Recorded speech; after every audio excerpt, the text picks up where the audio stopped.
I'm Dana Yassin. I'm doing a PhD in education at the University of Dundee. My research focus is on academic identities. Becoming an academic can mean different things. You can become a teacher, you can in higher education institution, you can become a researcher, you can become a PhD student/researcher. These different identities that one can hold are typically the focus of research separately. So research tends to look at one of these identities and understand how we become them. This way of researching identity is something that we become familiar with, accustomed to. In fact, it's grown into a common sense way of looking at the identities that a self might have. In this video, I'd like to borrow on the philosophy of Gilles Deleuze, specifically three concepts that he advances: multiplicity, becoming, and desire, to see what they might have to offer in rethinking this common way of approaching research on academic identities and academic becomings. One of the notions that we have become accustomed to is a very specific idea of the self. We have become very familiar with this image of the self as an exterior and an interior, where psychology and sociology help us understand the interaction between them and how they both make up the self. Another implication for thinking about the self in this way is this notion of the self as a harmonious, consistent thing all the way through. If a trouble is identified, some sort of power, patriarchy, an economic crisis, or something, we think that it's a disruption of this harmony and we aim to fix it. So we return back to this consistent idea of Now, if we want to, as research, to study this self and its identities, what we do is we end up zooming in on one of its parts. So to research my woman academic identity, I look into this and its multiple parts. I cut it into my gender, my professional academic life, and my personal, being a mother, a daughter. So my self is made of one part and multiple parts. And looking at it, zooming in on one of them is not something that we have to justify. In doing research, actually, it's quite desirable to zoom in on one focus and look at it. We don't need to justify it. We don't even think it's a problem. It fits our idea of the self. The self as a whole still has the exterior and the interior. And when we look at one part, the characteristics are still intact. It still has the exterior and the interior part. But also the shape is intact. The harmony of the self that we assumed to be a characteristic, what we want the self to be, is in the part as much as in the whole. So thinking about the self as multiple parts, the one and multiple parts of the self, is not a problem in research. So we don't tend to problematize thinking about one part out of a whole. In fact, it's become a common sense way of doing research. It produces focused, valid, trustworthy knowledge. Research continues to be clean. In this image of the self, becoming is a construction of the parts. So when you think about the self as one and the multiple, our notion of becoming looks like this: part one, part two, and part three. Voila, you become. The problem with this idea of becoming is that while we're talking about becoming something different, all we're doing is bringing more of the same. The self is still the same. It's still intact with all of its characteristics, and the idea of difference is not different, but more. The self as one and the multiple is a very old idea. We have it since the Greeks and their understanding of the atom. It traveled all the way through the Enlightenment era, and we borrowed it into sociology and psychology in the works of William James in 1890 and his study of the interior of the self, and in the works of George Meads in 1932 and his study of social theory, the exterior of the self. And those ideas of the self as parts, where one part is interior, one part is exterior, is what Deleuze problematizes. Deleuze asks us, how did we give these characteristics to the self? How did we think of the self as part interior, part exterior? or part gender, part professional, part personal.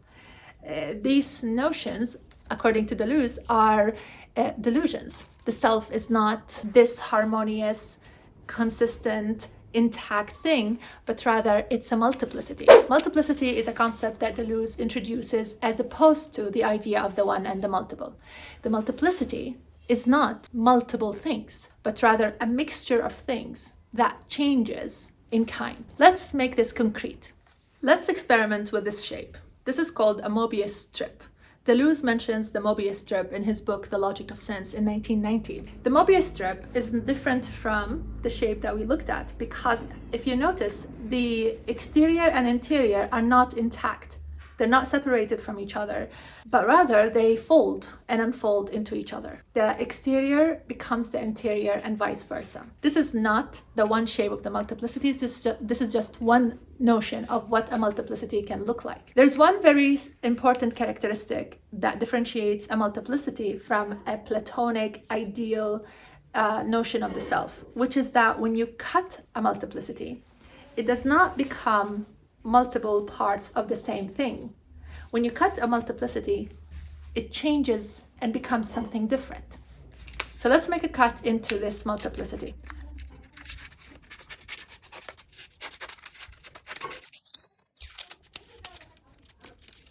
When we made the cut earlier on, we ended up with the same thing, but smaller parts. When cutting a multiplicity, we don't end up with parts. We become something. The exterior and interior are still folding and unfolding into each other, and the whole shape of it changed. So when we look at identities and the self becoming, thinking about them as a multiplicity is different from thinking about them as this consistent, harmonious shape, because we can account to becoming as something different from what it was. Now, I said the Mobius strip is one shape of the multiplicity. This is another shape for the multiplicity. What happens when we cut the multiplicity again? I want to see more becomings.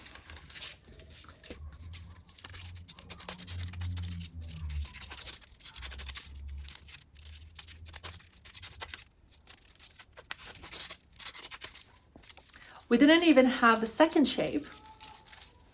We ended up with a very completely different shape now.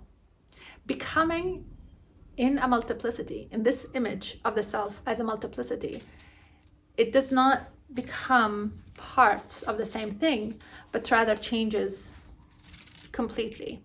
Now, difference actually means different. When we started with this shape and we made cuts, we ended up with a different shape the second time and a third shape the third time. So thinking with Deleuze, changing the concept of the self that we are accustomed to, familiar with, into this idea of the multiplicity changes what we think about when we think about becoming. Originally, we saw how becoming is the same thing, just more of it. You add more parts and you start studying these parts and how they become more. Whereas when we think about a multiplicity, becoming is a different notion. It's no longer more of the same thing, but rather a complete change in kind. Now, how does this help us in understanding the third concept, desire? In the world of the one and the multiple, when you think about the self and you think about how it has a part and another, psychology told us that desire is a lack in the self. And your job is to fulfill this lack in order to bring back the harmonious self that you started with. So every single time we talk about a desire, what we're referring to is a lack in one of the parts of the self that then needs to be filled up. The same way, when we think about evaluating people in school, in an institution, if you're an academic and you want to look at how an institution evaluates you, you are to be evaluated via 3 criteria.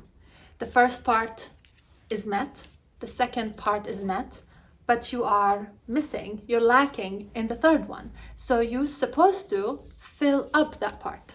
And that's how you become a productive academic or a successful academic, a productive researcher, a productive or successful teacher, etc. If we think about the self becoming as a multiplicity, the idea of desire as a lack falls apart because there isn't a part to create a lack. Desire is a change in kind. When I desired to become a researcher, when I made this contract with the university, signed up for a PhD program, I wasn't parts and I introduced a new part to myself. That's not the becoming from a Deleuzian perspective, but rather I was a multiplicity, and making this contract with the university to study and do my PhD, I am becoming something else. Desire here changes from a lack into a productive force that brings about something different. So thinking with Deleuze, thinking with these concepts of multiplicity, how it changes our idea of becoming and includes becoming as something different. It changes what we think about desire as a cut that produces this becoming. It's not something that we should romanticize as if every becoming is one that we want. It's a different way of approaching our object of inquiry in research. I'd like to put this into practice. It was Masumi who said that Deleuze can help us see the strange in the familiar and the familiar in the strange. In practice, how does this look like? In a study done by Carol Taylor in 2013 to see the identity construction of PhD and undergraduate students in an educational setting, this quotation appears. Wow, what an experience. I'm actually a lot different now. I was enthusiastic then. I wanted to learn, but I'm not really that interested in learning anymore. I feel the more I learn, the more depressed I get. You realize how some views have got into your head and there is no such thing as natural. Things are constructed for you to think like that. I also became more aware of my position when I read bell hooks, and I just realized that I didn't realize I was black. I didn't realize my skin was a barrier. And then to think, oh my God, when I go for a job interview, I'm 5 times more likely not to get it because I'm black or because I wear a scarf. And that was hard to take in, to think it's not about what you know, it's not about your personality, that this thing on my face can ultimately determine my life. That wasn't easy to take in. Imagine going your whole life, 24 years of never realizing, even when people were racist to me, calling me a black bastard or a packy, I just thought they were stupid. This quote is easily fitted into the idea of the self as one and the multiple. This person has a part that is the race or the religion, and this conflict between the experience of what Taylor says an embodied experience of hate speech, of racism, is easily seen in this quote. Thinking with Deleuze's multiplicity, we can approach this quote differently. Take a look at the 2 events that take place in this quote. One, at the end of the quote, the person is talking about an actual active experience of racism, where she says, even when people were racist to me, calling me a black or a packy, I just thought they were stupid. Versus the experience that actually made her become depressed, which is the realization that in the future, when she does a job interview, she's more likely to not get it because of the color of her skin or the scarf she's wearing. Now, this is where it's important to think about multiplicity and how cuts create becomings that are different. It is not just a simple reading that race is what at play in this quote. What is actually happening is education telling this person that they will face racism in the future. An inactive experience of racism has affected this person into changing from, I was enthusiastic then, I wanted to learn, but I'm not really that interested in learning anymore. What Deleuze's philosophy helps us think about is that multiplicities, all these mixtures of things related to each other, bring about becomings that we might not have seen if we continue to make sense of the world, ourselves, of our experiences as parts that are familiar to us. Education is good, racism is bad, and any conflict is something that we need to fix or eliminate. It would be nice if the world doesn't have the problem of racism, amongst many other problems. But what Deleuze helps us think about is that change is not as simple as good versus bad, parts of the self that are problematic and parts that are desired. Education is a part, supposedly, that is desired. In this quote, we can see how education is making a cut in this person, changing them. Their educational becomings are not technically a desired one. They're becoming more depressed. This is not an attempt to underestimate the problems of racism or the injustices that experiencing racism can disrupt in the becomings of constructing a person's education or academic identity. Neither is it a way to demonize education and find problems in it.